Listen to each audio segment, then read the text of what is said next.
Hi there folks, here we are again, Expat Taffy at your service with the second 50th anniversary of NASA's fake moon landings. Okay folks, what this video is about is this Hasselblad camera here with a 500mm long lens. For those who've watched my videos in the past, you will know that the brilliant Expat Taffy's technique is to keep his trump card to the end of the video and provide all the information leading up to that trump card, so there's no questions to be asked. I like to provide all the answers to all questions that may arise before the nutcases have got the chance to ask the questions. That is my technique, and that's what I'll be doing here.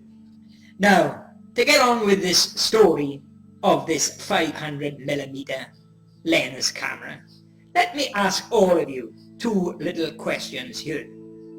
Who can tell me what Apollo 11, Apollo 12 and Apollo 14 have got in common? And who can tell me what has Apollo 15, 16 and 17 got in common? Think about that. Okay folks, let's get down to the nitty-gritty. Let's take a look at some photos, shall we? Take a look at this one coming up. Now, take a look at this photo first. AS15-82-11167. Now, what you've got here is Dave Scott walking from the rover, and he's carrying that long lens camera. And as you can see, the photo has been photoshopped. Now, take a note here, 1167. I've shown it before in a video proving it to be fake. You watch the arrows and you'll see some of the anomalies. One arrow shows he's got no shadow between his legs. Other arrows are showing the shadow is going to his right, then it changes direction and goes straight forward. Totally impossible. Now look at this photo, AS15-82-11168. The next photo taken, most probably just less than a minute. As you can see as well, it's been photoshopped. But there's a vast difference in the shadow to the previous photo, as you will see now. There you are folks, there's the two photos combined. Now how can the shadow change so much when he just took one step forward? And the one on the right, you can now see he's got a shadow between his two boots, something the one on the left hasn't. You can't get those changes with just one click of the camera, folks.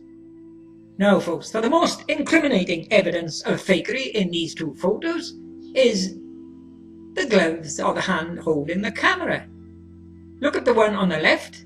It hasn't got a glove, it looks just like plain human hand fingers. And the one on the right has clearly got a glove. Two different hands, folks. Now, folks, these two consecutive photos showing two different hands is reminiscent of another two consecutive photos of Buzz Aldrin, not showing different hands but showing different arms. Take a look. Here you are folks, take a look at these two consecutive photos of Buzz Aldrin, 4.6 and 4.7. He's supposed to just wanted to straighten his arm down. But what's happened? He's had the arm swapped for another one. There you are, take a look at them here. Now according to John Evans, he took an extra arm and he simply swapped it over on the moon. Now folks, before I show you my final piece of evidence, I want you to take a look at this rover here. I've chosen this one because it's the nearest to the evidence I've got to show you. The first thing to notice is this one has been photoshopped. Now folks, what I've got to do here, I've got to be very, very explicit for the benefit of the mentally insane idiot Cornelius Crew. Hey Screwy, take a look at the bottom arrow. Can you see it pointing to a round object which is called a wheel? Can you see it, Screwy? Okay, Cornelius Crew, top right arrow. Can you see it pointing to an object which is supposed to be the dish aerial on a pole at the front of the rover. Can you see it, Screwy? Do you recognize it? Now, again for the benefit of the idiot Cornelius crew, the top arrow pointing down, can you see it's pointing to what is supposed to be the center camera on a stand or a pole? Can you see it, Screwy? Can you recognize it? Now, again for the benefit of the idiot Cornelius crew, can you see the top left arrow pointing to what is called a seat? Can you see it, Screwy? And let me ask you, is there an astronaut in it? According to me, I say there's no astronaut in it, Screwy.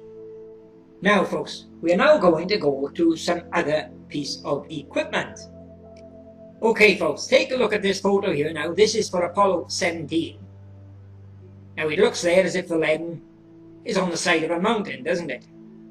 But we know the Apollo 17 LEM was not on the side of a mountain, it was on a flat plane.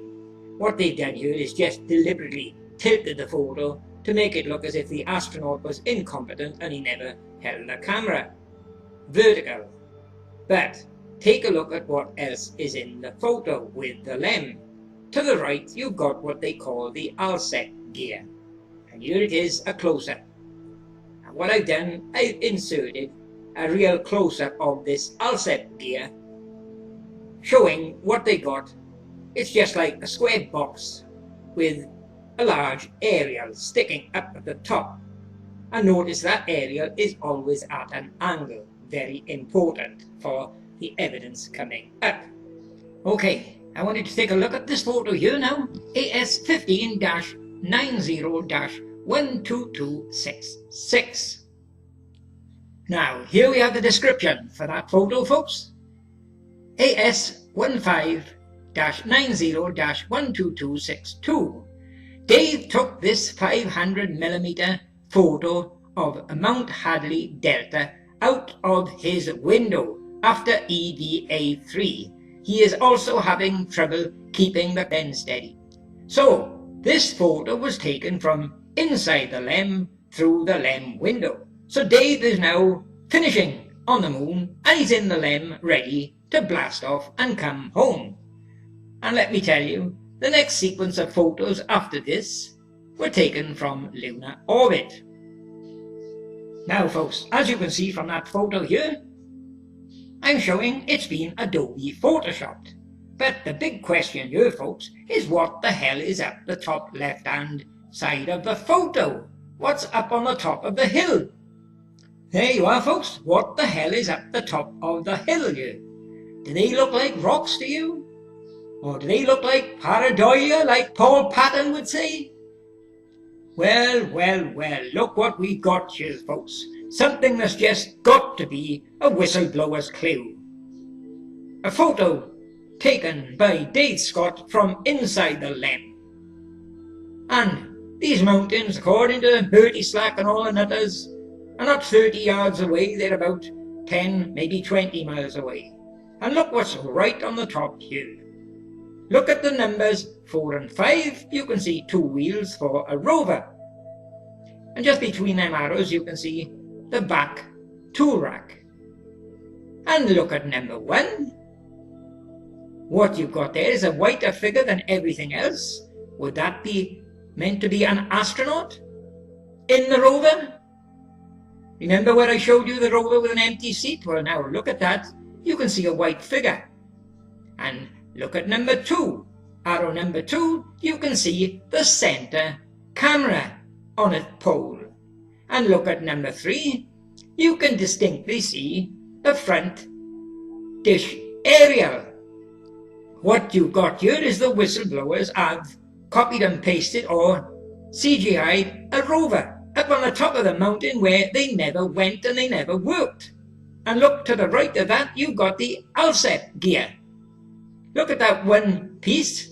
As I showed you, it's a square box with an aerial sticking up at an angle. Unmistakable, folks. Deliberate whistleblowing by whoever made the photo. And I'll show you it brightened up to get a better look at it.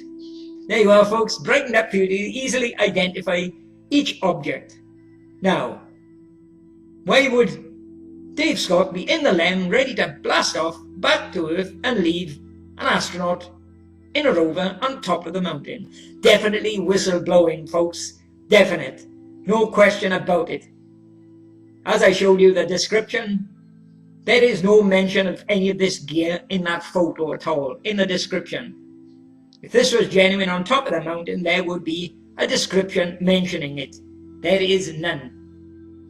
Here you are, folks. Take a look at this. The next sequence of frames on this magazine were taken from lunar orbit during REV 63. So I wonder what about that astronaut in that rover on top of the hill. Did they leave him there?